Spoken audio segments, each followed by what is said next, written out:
Hi everybody, and welcome to our module on necrosis. In the video on cell injury, I talk about necrosis. It's one of the forms of cell death. The other one is apoptosis. And in necrosis, the cell membrane is lost and cellular contents leak out, and this elicits an inflammatory response. In this video, I'm not going to talk about the cellular changes of necrosis, but I'm going to talk about what happens in the tissue beds that undergo necrosis. Necrosis rarely affects a single cell. It usually affects multiple cells and entire tissue beds or even entire organs. For this reason, there are a number of classic gross and microscopic changes that you can see in tissues undergoing necrosis, and that's what we're going to focus on in this video. Tissue that's undergone necrosis is examined by pathologists in two ways. First of all, they look at the gross structure of the tissue bed that's undergone necrosis, and secondly, they look at specimens under the microscope. Based on those gross and microscopic findings, necrosis can be categorized into a number of types. The two major types are coagulative and liquefactive, and we'll talk about those in this video. There are also some less common types, and these include caseous, fibrinoid, fat necrosis, and gangrenous necrosis, and we'll also talk about all of these. But the point to understand is that these are all determined based on what the tissue that has undergone necrosis looks like, either grossly or under the microscope. We'll start by talking about coagulative necrosis, which is the most common form of necrosis. The hallmark of this form of necrosis is that the tissue architecture is maintained for several days, and this is a key point. The tissue does not just fall apart, but it maintains to some degree its original shape and architecture. The reason this type of necrosis occurs instead of some other type is because the injury that causes cell death and necrosis also damages cellular enzymes, and this is the major distinction between coagulative and liquefactive necrosis. When the enzymes are damaged, there's limited proteolysis because the enzymes are gone from the cells. As a result, much of the tissue shape and architecture can remain intact for several days after necrosis begins. During this time, there is phagocytosis of the cell remnants. This takes a while, and as this is going on, the tissue will maintain its normal architecture.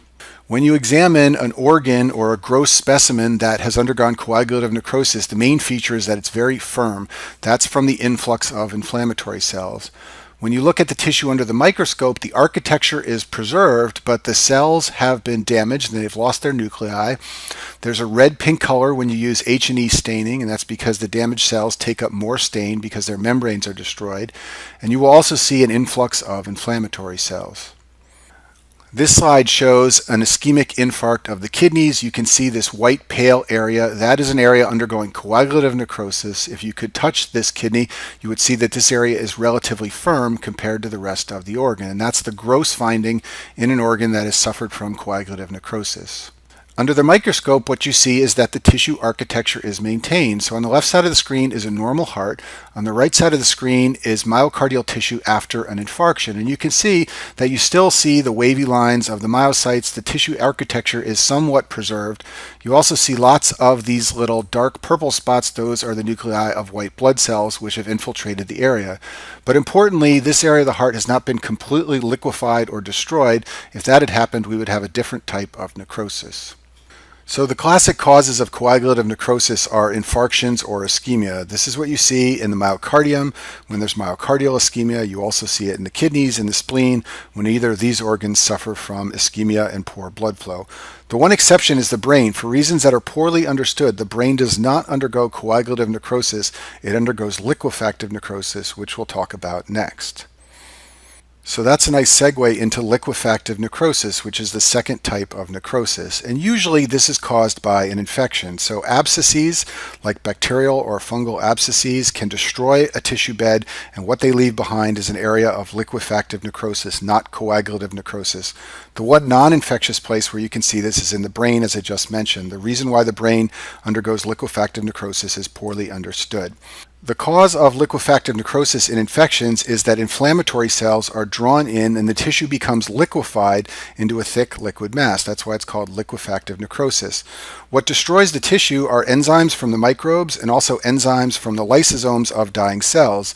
Like I told you earlier, in this form of necrosis, the cellular enzymes are intact and they can destroy the tissue, as opposed to coagulative necrosis, where the cellular enzymes are often destroyed as part of the necrotic process. When you examine an organ or tissue that has undergone liquefactive necrosis, what you see grossly is just liquid or pus, or maybe just a cavity that's left behind. Microscopically, what you see are numerous neutrophils, and the tissue architecture has been destroyed. So here's a picture of an area of the brain that has suffered a stroke, and you can see it's just a hole. The tissue has been liquefied, it's basically gone, and that's an example of liquefactive necrosis. And here's what the brain looks like after a stroke under the microscope. You can see this large area here where the tissue has just been destroyed. There's nothing left. It's got inflammatory cells. It's also just got a lot of empty spaces. The underlying tissue architecture is no longer present. So coagulative and liquefactive necrosis are the two main types of necrosis, but what I'm going to talk about now are some less common types that you generally see only in specific situations. And the first type is caseous necrosis. The word caseous means cheese-like, and that's because grossly this type of necrosis looks like cheese. I'll show you a picture of it in a minute. You rarely see this outside of a tuberculosis infection. Caseous necrosis is the classic finding in an organ that has been infected with Mycobacterium tuberculosis. The reason this occurs is because mycobacteria are very resistant to digestion by phagocytes. For this reason, macrophages are chronically stimulated and they form giant cells and go on to cause granuloma formation. And I talk about this in the video on granulomatous inflammation. In tuberculosis, there's generally a slow breakdown of infection for all these reasons, and lots of the mycolic acid from the mycobacteria and other lipids accumulate, and this is what gives the organ a cheese-like appearance. When you examine an organ that has undergone caseous necrosis, what you see grossly is a cheese-like caseating substance. I'll show you a picture of this in a minute. Microscopically, what you see is granulomatous inflammation. However, there is a necrotic center, and that's what is forming the cheesy-like substance that you see grossly. Otherwise, the findings are typical of granulomas, which I talk about in another video. There's a ring of lymphocytes and macrophages surrounding epithelioid cells and giant cells, which are fused activated macrophages. Here's a picture of a lung that was infected with tuberculosis, and you can see why it's called caseous necrosis. This area of necrosis looks like cottage cheese. And here's an example of a caseating granuloma under the microscope. You have this ring of lymphocytes around the outside. In the middle, you can find epithelioid cells and giant cells, but importantly, you have this area of necrosis. It's just pink material in the middle, and that is what contributes to the caseous cheese-like finding on gross pathology. Fat necrosis, as the name implies, is necrosis of fat, and the classic example of this is acute pancreatitis. In acute pancreatitis, lipase enzymes are released from pancreatic cells. These are enzymes that normally travel to the digestive tract to break down lipids, but in acute pancreatitis they leak and begin to damage the pancreas itself. One thing they do is break down peritoneal fat, and that peritoneal fat releases fatty acids which combine with calcium. This is a process called saponification, and this leads to formation of a chalky white tissue, which is classic in acute pancreatitis and fat necrosis. This is a gross specimen from someone who died with acute pancreatitis, and you can see these white clumps here. This is fat that has undergone saponification with calcium and undergone fat necrosis. A second place where you can see fat necrosis is in the breast, and this is a big problem for doctors who treat breast cancer and breast radiologists because this can mimic breast cancer. So women who have trauma to the breast can develop fat necrosis of the fatty tissue in the breast. Often this is after a biopsy or surgery on the breast, but it can also be from a sports injury or a seatbelt injury. And unfortunately, many women develop fat necrosis without recalling the injury because it didn't seem that bad at the time. And they will present with a lump that can mimic breast cancer, and it can be hard to differentiate this from malignancies of the breast. And this is a picture of fat necrosis of the breast, very easy to recognize under the microscope because of the big lobules of fat. Gangrenous necrosis is a subtype of coagulative necrosis, but it gets its own name because there's a characteristic way that tissues look when they undergo this type of coagulative necrosis. It's always caused by ischemia, and the two main places it occurs is in the limbs, especially the feet or toes, and in the bowel. These places can lose their blood supply and develop gangrenous necrosis. When there is ischemia to these areas, multiple tissue layers are involved, and it gives a characteristic appearance when you look at the tissue grossly. You can break down gangrenous necrosis into either dry or wet gangrene. In dry gangrene, this happens in the feet of people with peripheral vascular disease. The skin will be dry, but it will be black, and the tissue will be shrunken. I'll show you a picture of that in a minute. Wet gangrene is when dry gangrene has a superimposed bacterial infection. What's happening here is that you have the coagulative necrosis of gangrene, but also liquefactive necrosis from an infection. And as a result, the tissue looks moist, soft, and swollen. Because it's moist, it's called wet gangrene. There's often pus from the infection, and it's very foul smelling. If you ever see a patient with this, you will never forget because it smells horrible.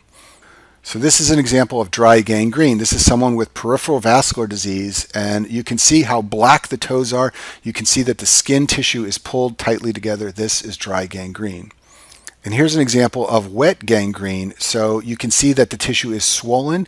It's also moist if you could touch it, and it would have a very foul smell. This is wet gangrene. Both types are caused by a loss of blood supply, but this type has a superimposed infection.